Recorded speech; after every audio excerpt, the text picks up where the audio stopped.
magpapagawa tayo ng aircon. Magpapalit tayo ng compressor kasi wala nang aircon si body. Ayan na si Bossing, oh, yung bagong compressor niya. Kahapon nga. Ito yung ipapalit natin. Yan. Ito, boss.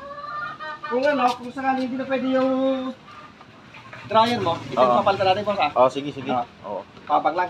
Okay. Kasi bagong compressor, eh. Oo. Ayan. Para may aircon, masyadong mahirap magbiyahe pag maulan. Talaga. Sige. Kalaw mo na. Sampay ka dyan.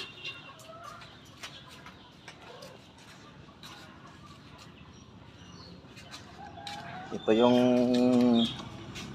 ikakabit na bago na compressor.